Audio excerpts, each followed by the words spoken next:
अमरावती शहरात 22 मार्च रोजी राज्यस्तरीय बौद्ध धर्मीय वधूवर परिचय मेळावा मोफत विश्वरत्न डॉक्टर बाबासाहेब आंबेडकर यांच्या 136व्या जयंतीनिमित्त अमरावती येथील भीम टेकडी स्थित संबोधी संस्कार भवन येथे भव्य राज्यस्तरीय निःशुल्क वधूवर परिचय व नोंदणी मेळाव्याचे आयोजन करण्यात आले आहे।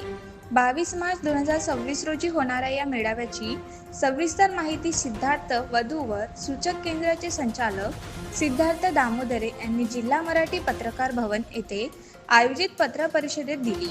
अमरावती जिल्हा व परिसरातील समाज बांधवांसाठी हा उपक्रम अत्यंत महत्त्वाचा ठरणार आहे।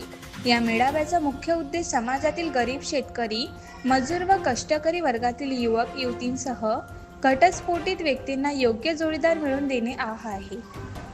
सामाजिक बांधिलकी जपण्याच्या हेतूने या मेळाव्यात नाव नोंदणी पूर्णपणे मोफत ठेवण्यात आली आहे।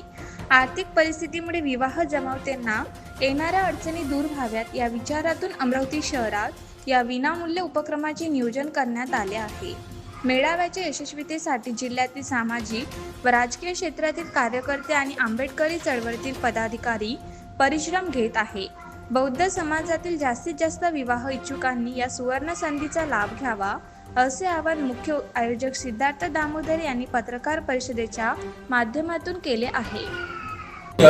22 मार्च रोजी राज्यस्तरीय बौद्ध धर्मीय वधूवर परिचय मेळावा मोफत विश्वरत्न डॉक्टर बाबासाहेब आंबेडकर यांच्या 136व्या जयंतीनिमित्त अमरावती येथील भीम टेकडी संबोधी संस्कार भवन येथे भव्य राज्यस्तरीय निःशुल्क वधूवर परिचय मेळाव्याचे आयोजन करण्यात आलेले आहे।